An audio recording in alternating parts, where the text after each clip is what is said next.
espoir ezali que terrain commis égalité opposition ezalaki très affaiblie parce que leader ya poids de taille azalaki te.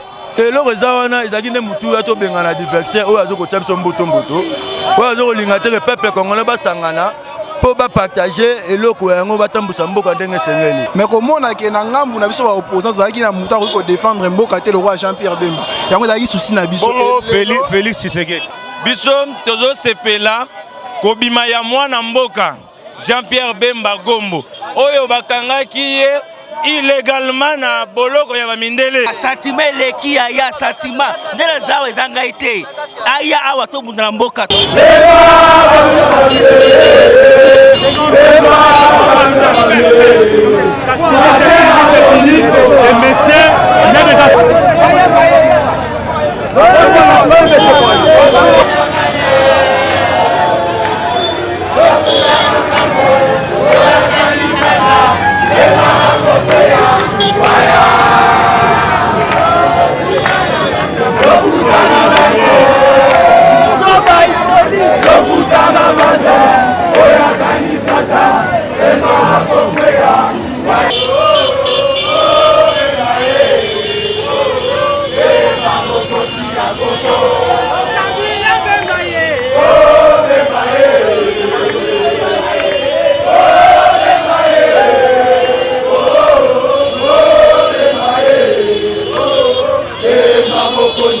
Balandi ya Info 16 ndebo mona biso toza na siège ya MLC bandeko nazo bisabino verdict ekwei ba libérer Bemba à partir de ce pays bomone sengweze pa batu papa bonjour mbote ndeko tomoni one sengo makasi boye eza nini toza na sengo parce que mundelo akangaka Bemba o Bemba sala ke le côté kaka ye wana mundela na uti koloba lelo ke Bemba aza libéré et nazoko éclairci peuple congolais bayeba fumu Kimbangu apesa prophétie moko Kimbangu aloba boye 4e président ye wana kwa kozongisa sengo na peuple congolais mais avant 4e président ya Monguna koya kobotola pouvoir na congolais akozala mupaya mais ndemo na mboka koya kozala pouvoir mwana mboka wana eza Jean-Pierre Bemba na ensemble ya Moïse Katumbi ya Félix Tshisekedi. Merci ndeko toloba moko ndeko esengo na yo eza nini ndenge omona foule ya batu boye arronsui la biso foule batu bamona pena toi liboso stade de martyrs na siège ya MLC ndeko esengo na yo eza nini ya komona ndenge batu bazo sepela boye esengo no eza nini esengo liboso naza na yango aya changement ekota nani aya Papa Bemba poto nyokwami asunga biso pasi esila na mboka bana bazotanga biso te pasi misala eza te dotolingi aya a organiser biso malamu ndenge abandelaki asukisa yango yo olandi pena procès ebandeliti na suka procès comme tel nalandi penza te mais moi moke o toyebi tozo luka mutu oyo alandi procès tina suka olandi procès alandi procès te bon bonjour Jonathan. Bonjour. Jonathan Tomonio Oyo elamba ya parti politique nini? Eza ya parti te mais nazali jeune membre ya MLC jeune cadre na parlement jeunesse. Bon, jeune en tant que jeune. Tant batu bazo sepela kobima ya Jean-Pierre Bemba, yo pona yo espoir nini o sentir na kobima na ye? Espoir ezali que terrain commis égalité opposition ezalaki très affaiblie parce que leader ya poids de taille azalaki te. Donc zela totangi ba Félix Tshisekedi bazalaki ba Martin Fayulu bazalaki ebele on a koyi kotanga pona yo opposant ya taille azalaki te. Te coup de chapeau na luna ba papa Félix nyoso bitumba ba mené mais Jean-Pierre Bemba lokola muninga azaya ko bakisa un plus. Il n'est pas à démontrer boyebi histoire qui est Jean-Pierre Bemba. Félix Tshisekedi toboye te mais la carrière est moins différent. Donc on a négligé Moutouté biso na tozana opposition. Mais na minute yo toloba Jean-Pierre Bemba asanrola yide toloba vérité Jean-Pierre asanrola yide ndeni ni mutu asanrolé te arozala candidat na élection. Na lobby boye na parmi ba dispositif na loi électorale ba lobby un candidat peut s'enrôler le même jour de l'élection. wana botanga loi électorale o euti ko sala promulguer et pas monsieur Chadari. Merci beaucoup. Le papa bomo na bino moko ya Willisionga. Jano Ngandu na Lyon omo na makamu ndenge zozala na Kinshasa. Papa esongoza na ngweza ya nini? Bon voilà pour ngai vema na na sengo mingi. Toko sala semaine mobimba tozolia te parce que pour na moto ya za mokolomboka ye wana bimi parce que pour na peuple congolais azala na liberté ya solo vraiment parce que to souffrir mingi pour na minyoko tozomona pour na mboka na biso. Yo za na liberté te. Nga za na liberté te parce que moko eza ya biso moko mais to za na liberté te parce que tozo souffrir makasi ndeza boy.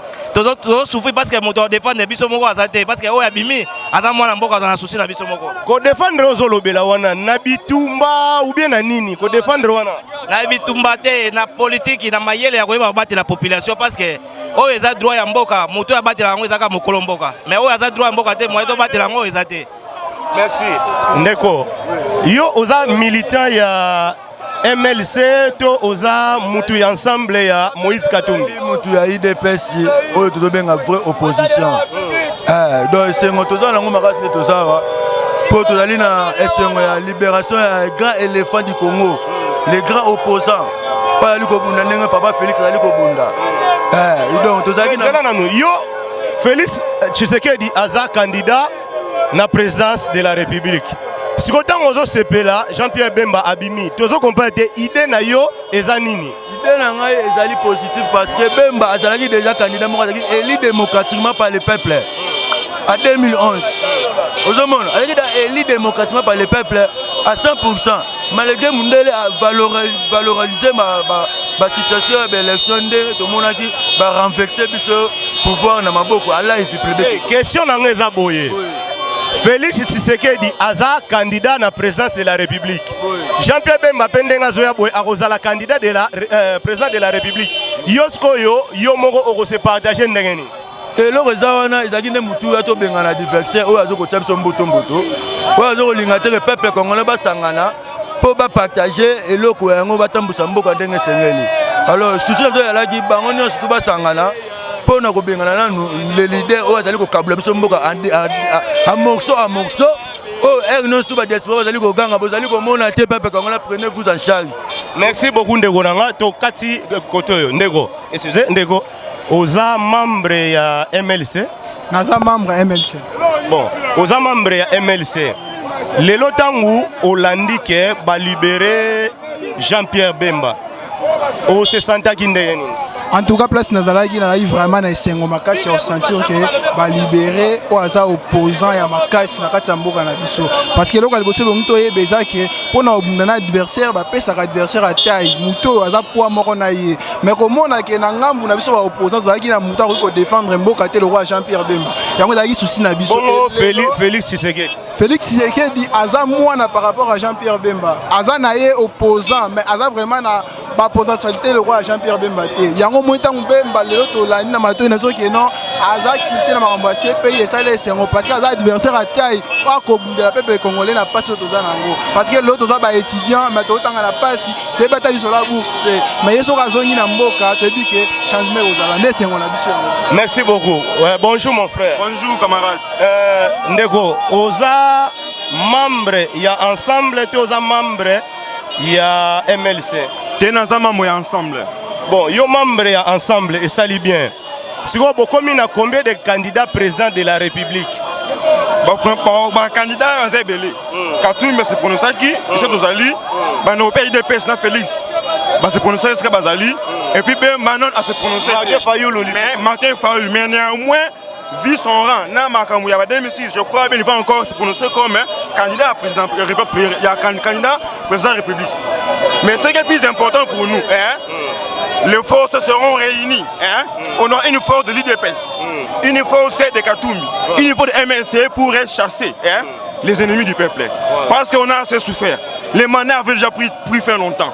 On avait cru qu'avec tout ce que tout allait être terminé.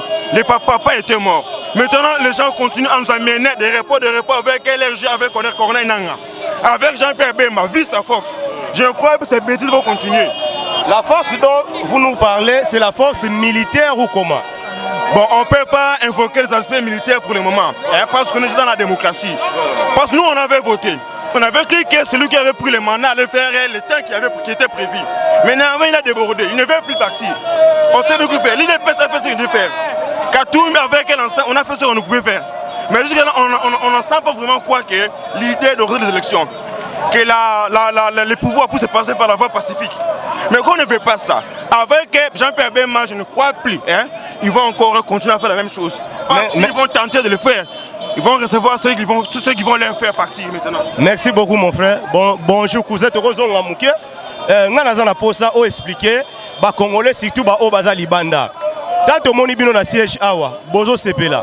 Bozo sepela pona ndenge to komi vers ba élection ou bien bozo sepela pona meeting ya ensemble les lobby to esengona bino eza ya nini? Papa tozo sepela ni pona meeting ya lobby ni pona ya ba élection o bino tozo bozo loba. Biso tozo sepela kobima ya mwana mboka Jean-Pierre Bemba Gombo oyo bakangaki ye illégalement na boloko ya bamindele. Tala lelo bango moko bamikomike tika mwana mboka azonga mboka na ye eza na posa na ye. Nde yomoni mwana mboka na biso batiki ye azongi. Donc ndenge ozomona awa ezali lokola oyo babengaka fête ya bonane na bana mike, fête ya dimanche pona ba chrétien. Pona biso ba politicien, fête na biso eza kotika ya Jean-Pierre Bemba zonga. C'est là. Question moko elinga ye. Na minute oyo na opposition, bokomi na combien de candidats na présidence? Papa, na candidat ya présidence wana tokosolo lango. Awa biso za na fête. Tika biso to sepela retour ya Bemba. Hein? Ba dispute ya mike tolingi yango nanu te. Biso tolingi na mwana mboka azongela so na ndako. Après avoir beaucoup souffert, nous avons regagné notre joie. Laissez un peu même à rentrer. Des superfétiches, des candidats, de quoi nous allons parler. Notre candidat potentiel, ça c'est tout le monde qui le sait. Non, mais pour ne pas blesser nos amis de gauche à droite, Bozela, rentrer à moi en Mboka, Jean-Pierre Bemba, le reste nous allons voir. Merci beaucoup, merci beaucoup. Avec Dieu, nous vaincrons. Lobby, tu as dit, messe, tu bondeli Zambé, Zamba yoki bananaye. Donc, Masolo est sili. Merci. Papa, sentiment leki aya sentiment. Ndela zawe zanga ite. Aya awa to bundala mboka to sepeli pa yawa. OK, to sinanga ya ngwana. Est-ce que okanisi ke chaleur wazalaki na ngokala soki aye awa continuer kozalaka na Simba ata mobali avant de se concentrer azala ngo akoya e Simba e biso bongo. Ah, au président ngana le life fort parce que demain aza mwana mboka solo. Cela veut dire qu'il y a là bon. Merci. Au président Nabiso, bana mboka to le live fort. To sepeli. Président Ngonga ko kibatala ngonga. Tana tanga ngonga so boy moyi. Fidèle internaute, ndenge tozalaka baumbu na bino ya kolukela bino information butu moyi. Toza na siège ya MLC. Bandeko bozo mona ndenge population eza na esengo pour la libération ya Jean-Pierre Bemba. Donc ceux qui oyo ayebi siège à MLCT est en face du stade de Martyr. Jean-Pierre Bemba a sali 10 ans dans ce pays, à prison 10 ans. Tant où annoncé que Jean-Pierre Bemba a bimi, je vous dis, bana MLC, baza na kosepela makasi. Mama, yako lobaboye. Mama. Oui, papa. Ngana ebi ke basi bakota makambo politique te. Yo esengo na yo tozo comprendre déjà ya nini. Papa esengo na ngezali Jean-Pierre Bemba za libéré. En tout cas a oumeli na ce pays. Tozaki na besoin na makasi na RDC Congo. En tout cas pour ngai, je suis très contente ya kozela et pe na kotika la tête na kolaneti na aéroport. Mais bon, comment il mérite d'être le président de la République. Mais bon, comment déjà na Moïse Katumbi, ba Félix Tshisekedi. Non, place Esaïa yé me faut remplacer. En tout cas, on est d'accord de lui. Merci beaucoup. Ko, Mote. Mais tout le monde a Vareza Léopard Awa, oza joueur. Na joueur te na mwana mboka. Na yoga sango yango na ye, na yoga ngamona vivre ya miso. Na sepeli ya trône to yoki fo wana Bemba ba quitter. Merci.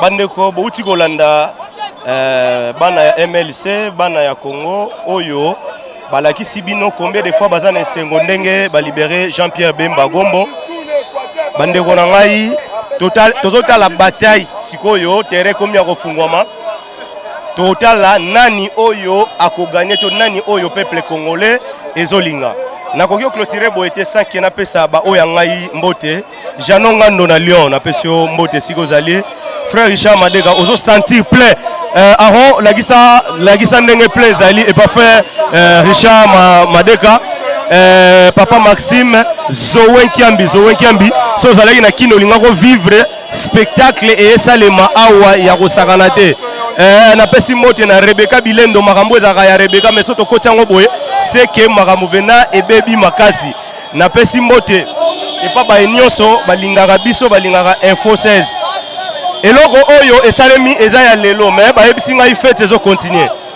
continuer pour ressentir que Nelson Kanza mubuneli ya info 16 botala benado bande kona lembi koloba nazo ebisa yo plein eza awa ya kosakana te donc na bato ya moto ba cordonnier ba tailleur bango nyonso do nazo ebiso eza esengo ya kosakana te bande kona biso poto ba diaspora do boyebi déjà ke Kinshasa eza na esengo bino pe bato ya poto bolakisa biso esengo bozala ngo merci.